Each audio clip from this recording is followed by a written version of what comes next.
Hello বন্ধুরা, সবাই কেমন আছো? দেখো আজকে আবার সকাল সকাল চলে এসেছি নতুন একটা ভিডিও নিয়ে। তো দেখো আজকে আমি ফ্যাসা মাছ নিয়ে চলে এসেছি।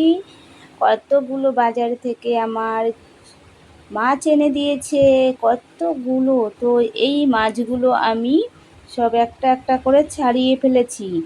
তো দেখো মাছগুলো সব মানে কাটা আর আঁশ সব ছাড়ানো হয়ে গেছে। তো এগুলো হচ্ছে ফ্যাসা মাছ। তো এই ফ্যাসা মাছটাই আজকে আমি নতুনভাবে একটা রান্না করব। আমি মানে প্রথম রান্না করব এটা। তো চলো দেখি মাছগুলো সবগুলো আমার ছাড়ানো হয়ে গেল। তো এই রকম মাছ কে কে খেতে ভালোবাসে, ফ্যাসা মাছ। তো আমি আজকে করব কলা দিয়ে, আলু দিয়ে আর ফ্যাসা মাছ দিয়ে একটা রেসিপি বানাবো। তো দেখো অনেক মাছ এনেছে। তো সব মাছগুলো আমি নিজেই কেটেছি। যে চলো রান্নাটা শুরু করি। কলা আলুগুলো আমি প্রথমে কেটে নিয়েছি। কেটে নেওয়ার পরে আমি এটাকে সেদ্ধ করতে দিয়ে দিয়েছি। তো সেদ্ধটা তো প্রায় সেদ্ধ বলতে পুরো সিদ্ধ করব না, যেহেতু কলা রয়েছে এই কারণে আমি হালকা সিদ্ধটা করব। তো এক কথায় বলা যায় যে গরম জল করলেই হয়ে যায়। তো দেখো তার মধ্যে আমার কুমড়ো শাকটা রেডি হয়ে গেছে, মাছটাও আমার হয়ে গেছে।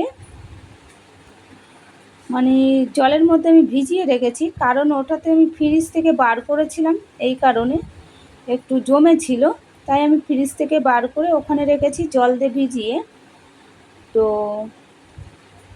একটু দেরি হয়ে গেল রান্নার জন্য, তাই আমি মাছগুলো সব বাটিতে করে ফ্রিজে রেখে দিয়েছিলাম। তো দেখো এ কত বড় মাছ, ভালোই মানে মোটামুটি মানে এইগুলো আমি গোটাই রেখেছি, যেহেতু আমি বললাম যে গোটা গোটাই রান্না করব।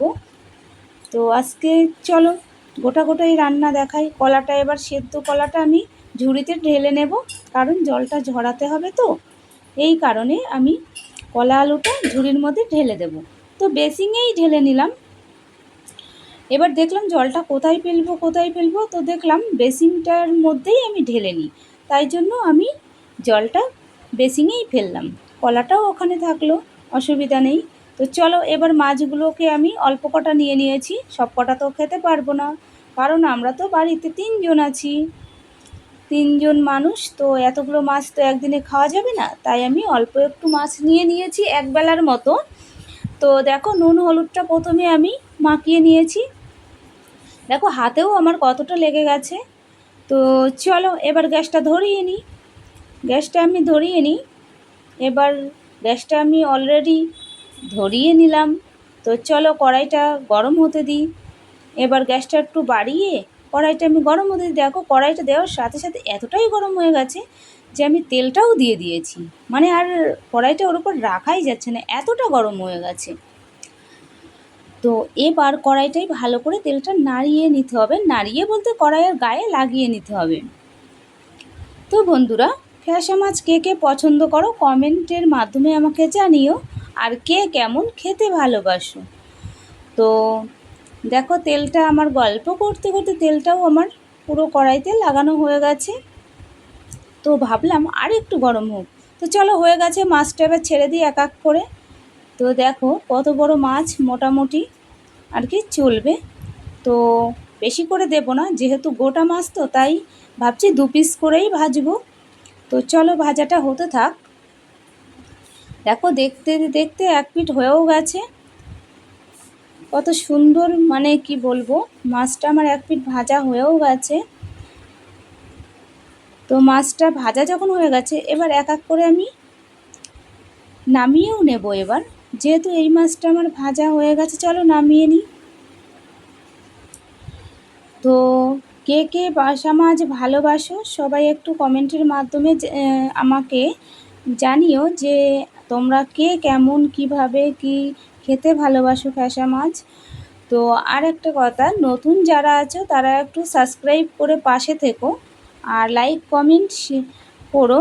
তাহলে তোমাদের একটা লাইক একটা কমেন্ট আমাকে আরও উৎসাহিত করবে নতুন নতুন ভিডিও আনার জন্য।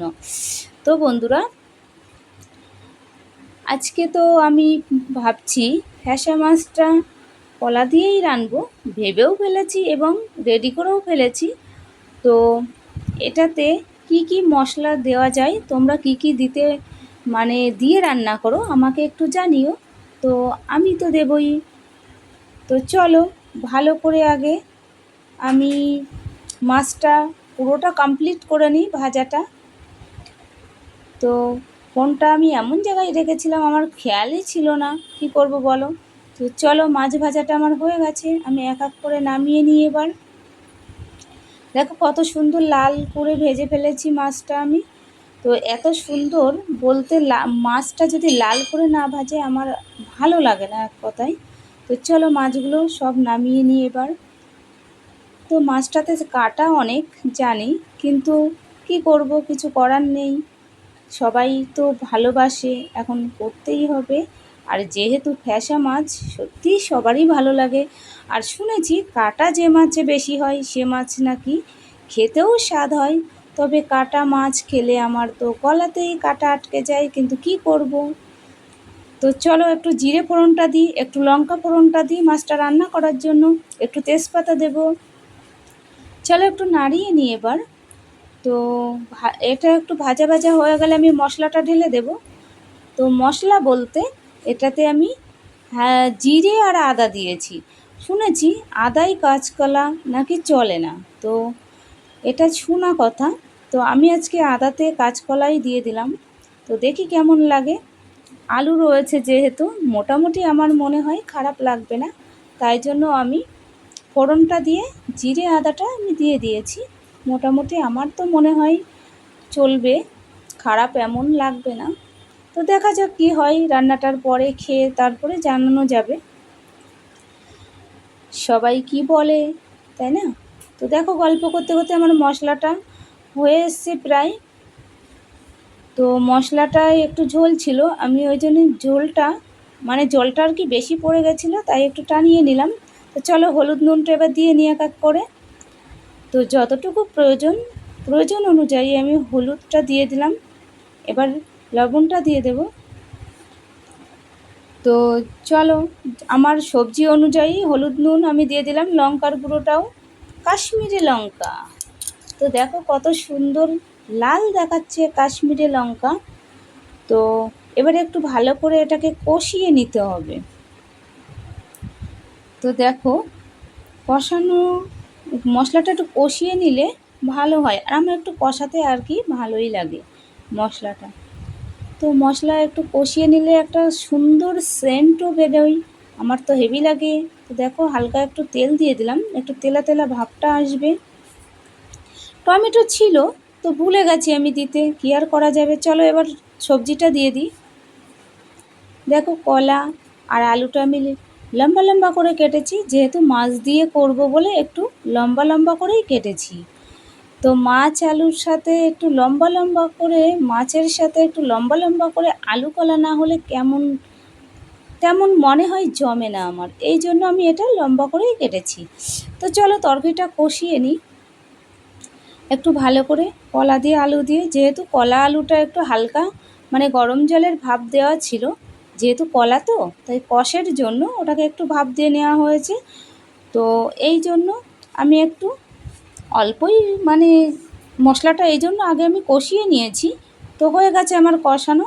চলো জলটা আমি প্রয়োজন অনুযায়ী দেবো, তা বলে আমার যতটুকু প্রয়োজন ততটুকুই দেব। দেখো কলা যতই হোক আলুটা তো একটু সিদ্ধর ব্যাপার আছে, আর কলাটা যেহেতু আমি একটু ভাপ দিয়ে নিয়েছিলাম তাই আমার আলুর জন্য একটু হালকা জল তো দিতেই হবে। তো তাতে আবার একটু ঝোল ঝোলও রাখবো, মানে গামাখা ঝোল আর কি, না হলে তরকারিটা তো আমার ভালো লাগবে না। একটু ঝোল ঝোল খাবো যেহেতু মাছের সাথে, এই জন্য আমি এইটুকু জলটা এটুকু দিয়েই দিলাম। তো চলো ঝোলটা একটু ভালো করে তরকারিটা নাড়িয়ে নিই, কারণ মাছটা দিলে এইভাবে আর নাড়াতে পারবো না, তাই জন্য একটু ভালো করে নাড়িয়ে মশলাটা একটু ভালো করে ঝোলের সাথে মিশিয়ে নিলাম। তো দেখো আমার মশলাটা ঝোলের সাথে নাড়ানো হয়ে গেছে। তো কালারটাও কিন্তু সবে জলটা দিয়েছি এই জন্য ভালোই লাগছে, তো আরও সুন্দর লাগবে। দেখো ঝোলটা দেখতে দেখতে আমার মানে গল্প করতে করতে তোমাদের সাথে ঝোলটা ফুটেই উঠেছে। তো এবার আমি মাছটা দিয়ে দেব। চলো মাছটা দিয়েই দিই। দেখো কলা আলু মাছ কেমন লাগবে খেতে আজকে আমি দেখব।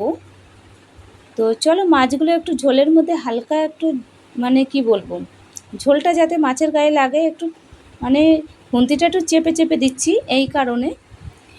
তো মাছটা আমার প্রায় মানে কি বলবো হয়ে এসছে। দেখো মাছটা আমার কমপ্লিট প্রায় হয়ে গেছে। তো দেখো মাছটা পুরোটাই এবার কমপ্লিট হয়ে গেছে, আমি নামিয়ে নেব। তো কত সুন্দর কালারটা এসছে। তো মাছগুলো কিন্তু গোটাই আছে, একটুও ভাঙেনি। দেখো এবার মাছটা আমি নামিয়ে হ্যাঁ মাছের তরকারিটা নামিয়ে নিই গাবলাতে। হয়ে গেছে। দেখো কতটা তরকারি হয়েছে।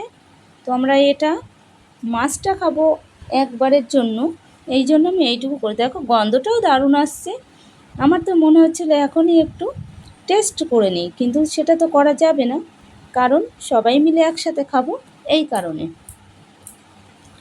তো চলো সবাই ভালো থেকো, সুস্থ থেকো, আর নিজের খেয়াল অবশ্যই রেখো। আজকে আমি আসি, আর সবাই একটু পাশে থেকো। টাটা।